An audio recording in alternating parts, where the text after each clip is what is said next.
Microchip into your body is no longer science fiction. Happy Sunday! In the future, after a quick implantation procedure, you could be able to simply point at a vending machine to access your favorite drink. Doctors would be able to read your vital signs while you're at home. By waving your hand, you could unlock your front door or pay for your train tickets. And this is just the beginning.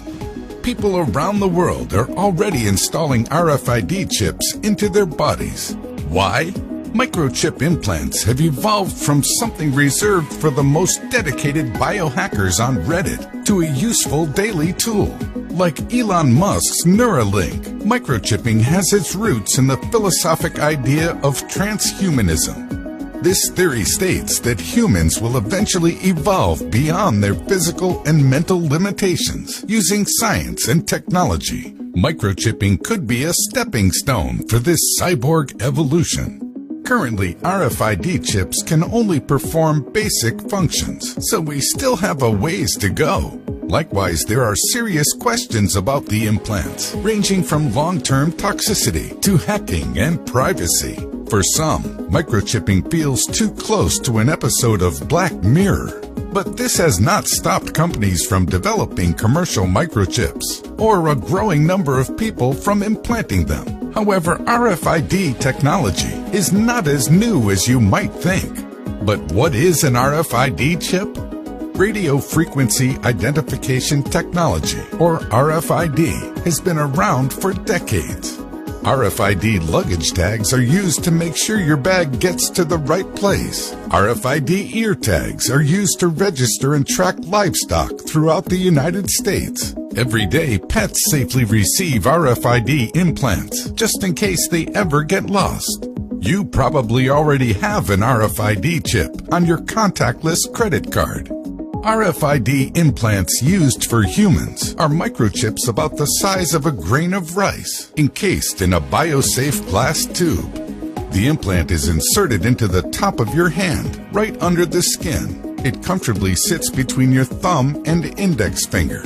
Passive RFID chips, like those used for implants, do not have a power source. They rely entirely on the reader as their power source. You can think of them almost like a barcode. In 1998, British scientist Kevin Warwick, also known as Captain Cyborg, became known as the first human to receive an RFID implant.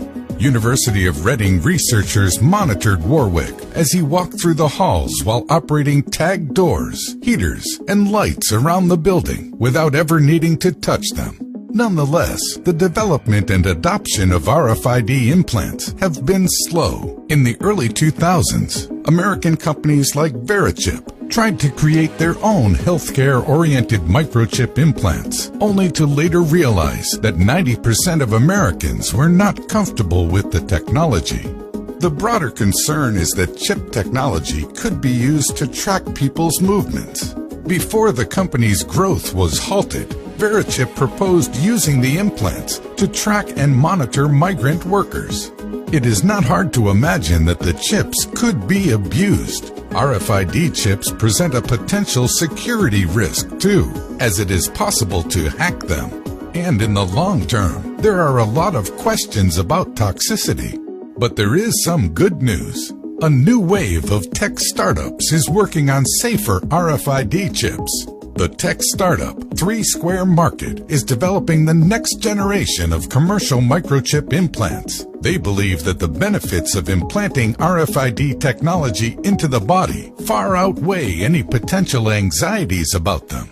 These next-generation RFID chips could store important medical information, control automated home appliances, read vital signs, provide a more secure method of logging into smart devices, and even control your car. The possibilities are endless. They could also be used to track your loved ones, like your children or aging parents.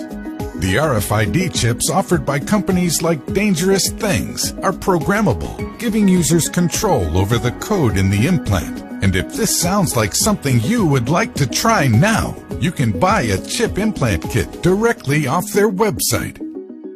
In tech-optimist countries like Sweden, a growing amount of residents are already getting microchips implanted under their skin. The interest of implants is moving beyond just a trend. There are growing communities across the internet that are dedicated to RFID implants, and medical companies are investing resources into